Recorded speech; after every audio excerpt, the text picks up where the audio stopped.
Christy Runyon, and this is my presentation on digital storytelling. Digital storytelling at its most basic core is the practice of using computer-based tools to tell stories. Most digital stories focus on a specific topic and a particular point of view. They contain a mixture of computer-based images, text, recorded audio narration, video clips, and music. In education, they vary in length between 2 and 10 minutes. Topics range from personal tales to the recounting of historical events. Digital storytelling has been around since the early 90s. The short narrated film's definition of digital storytelling comes from a production workshop by Dana Ackley at the American Film Institute in '93. It was adapted and refined by Joe Lambert in the mid-90s. The pioneers of digital storytelling are Ken Burns, Dana Ackley, Joe Lambert, and Daniel Meadows. Joe Lambert is the co-founder for the Center of Digital Storytelling. It's a nonprofit in California, and they were renamed Story Center in 2015.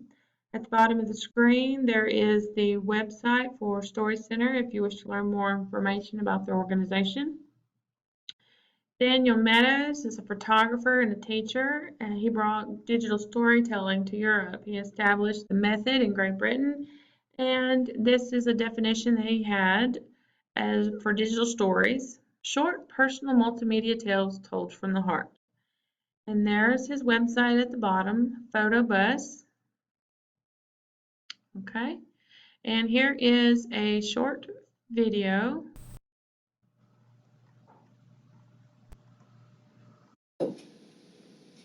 Each of you breathes in and out approximately 22,000 times a day. That's amazing. Everyone breathes, but why? What is the respiratory system and how does it work? Let's find out. The respiratory system consists of your nasal cavity, trachea or windpipe, lungs, and diaphragm. When you breathe in, your diaphragm contracts to allow your lungs to fill with air or oxygen. The oxygen travels through your trachea to tubes in your lungs called bronchial tubes. The bronchial tubes take oxygen into tiny air sacs called alveoli. The alveoli contain capillaries or tiny blood vessels. The oxygen gets infused into the blood that the capillaries carry and travels throughout your body. The oxygen gets traded out for carbon dioxide, and veins bring the carbon dioxide back into the capillaries. The alveoli take the carbon dioxide and send it back up through the bronchial tubes and the trachea, where it is exhaled out through your nose when the diaphragm expands or relaxes. Let's try it out. For this experiment, you will need one clear plastic 2-liter soda bottle, scissors, a Y tube, a pair of latex gloves, and some rubber bands, large and small. First, you will want to cut the bottom of the 2-liter off and poke a hole in the lid. Next, cut 2 fingers off of your gloves. Use small rubber bands to keep the fingers in place on your Y tube. Then place your Y tube into the bottle through the bottom and place the cap back on so the Y tube sticks out the top. Now, cut the palm out of one of your gloves. Stretch it across the bottom of your 2-liter and use the rubber band to keep it in place. Finally, push up and pull down on the glove on the bottom of the bottle. What happens? This experiment demonstrates the diaphragm contracting and expanding along with the lungs inflating and deflating. Now it's your turn. For your next project, you'll be working with your groups to make a short video explaining your assigned body system and conducting an experiment to show the body system in action. Have fun and good luck! Educational uses. There are numerous ways that digital storytelling can be used in education. One of the first decisions to be made when deciding to use this tool in the curriculum is whether the instructor will create the digital stories or have their students do it. Some educators may decide to create their own and show them to their students as a way to present new material. An engaging multimedia-rich digital story can serve as a hook to capture the attention of students. Teacher-created digital stories may be used to enhance current lessons within a larger unit as a way to facilitate discussion about the topics presented, and a story as a way of making abstract or conceptual content more understandable.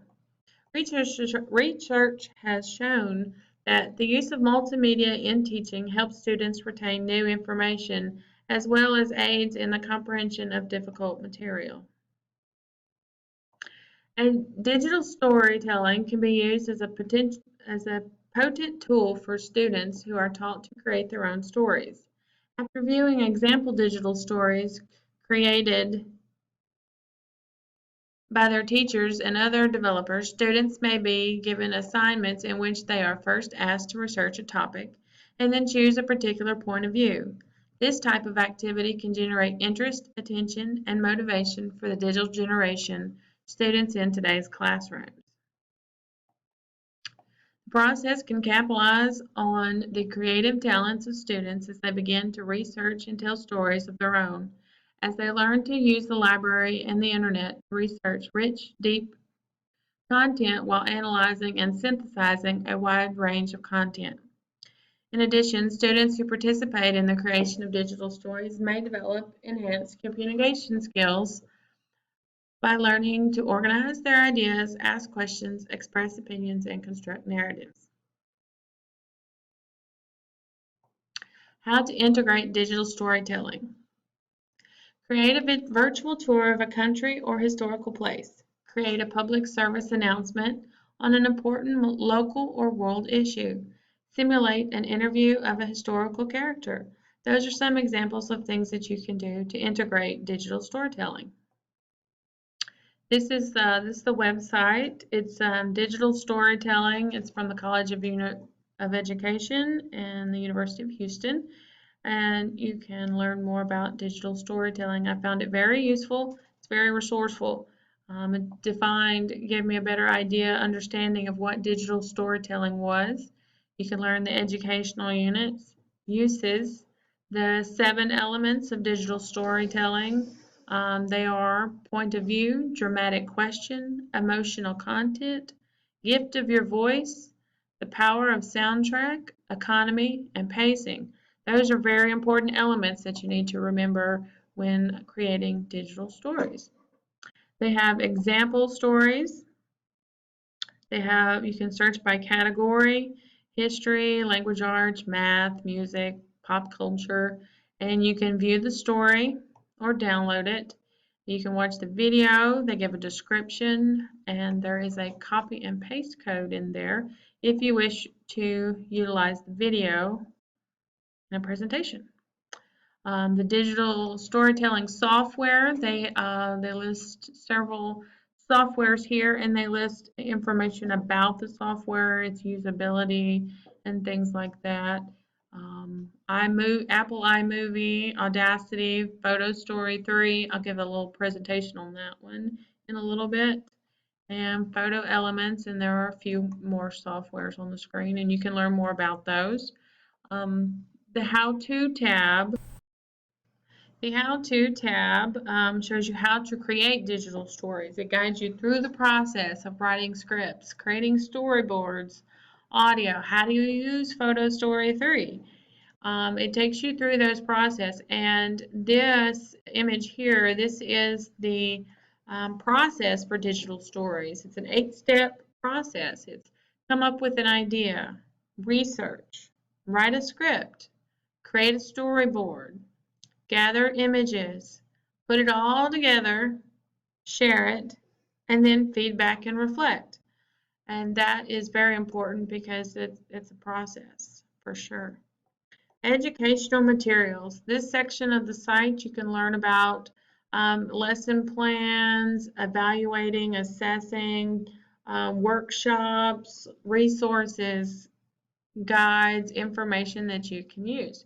The More tab connects you to other digital story articles and people and research and other elements, and they have information and links available there.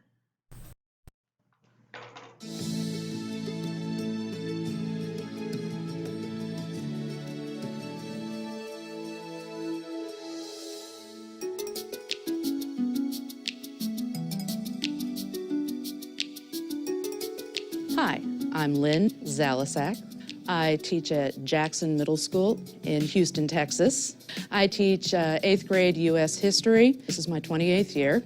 And about 5 years ago, I got involved in a Teaching American History grant in conjunction with the University of Houston. And I got into developing digital stories through a requirement in that course. Frankly, when I first started all of this, I was scared to touch the computer. I knew how to turn it on, turn it off. I was just starting to learn the basics of PowerPoint. And whenever a new challenge came up, even learning how to send an attachment, I had to ask someone to help me. Well, I work primarily with PhotoStory. That was the one that was given to us to use first.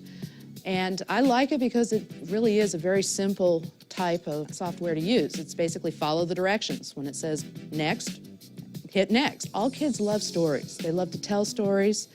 They love to write stories. This is their chance to do that and also get the curriculum in there. Without their products, I would not be using this stuff in class.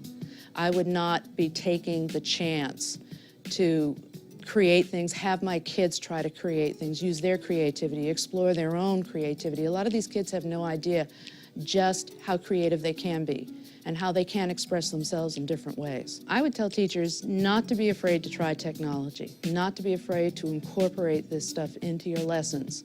The kids love it, they appreciate it. And as for me, I'm a history teacher. History is his story or her story. And if you can tell it through a story, through using PhotoStory or any digital storytelling device, it allows the kids to see the story.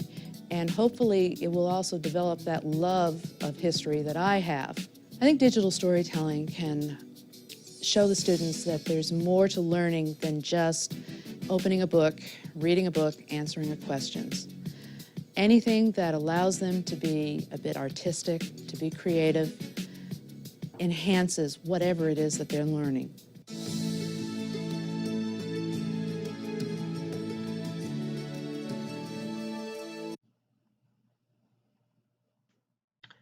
Okay. Here is the tutorial I made on Here's a PhotoStory quick 3. tutorial Of PhotoStory 3 that you can download from Microsoft. You're going to select Begin a New Story. Next, we're going to import images. We're going to select some pictures. Okay, from here you can rearrange the images. You can edit the images, remove borders. And this just says that there's black borders. Do you want to continue with it? And let's see, click next. And here we have, you can add title to your images. I'm just going to keep it basic. Okay, next. There's other formatting options that you can do. And on this one, you can narrate your pictures. Digital storytelling, image 1.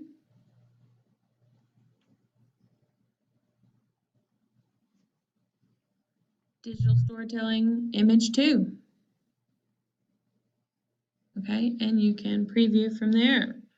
We'll go next. This is where you can add music. The select music is the music that is on your computer, like audio files. This is create music. We're going to use here. I'm going to go with adventurous. You can edit the tempo, the intensity. Select OK. And we're going to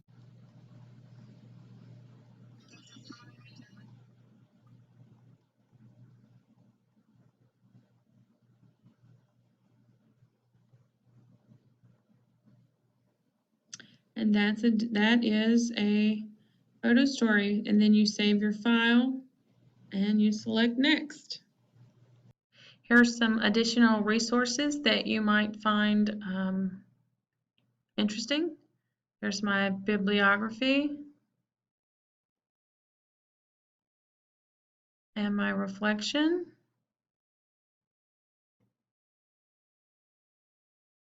Thank you.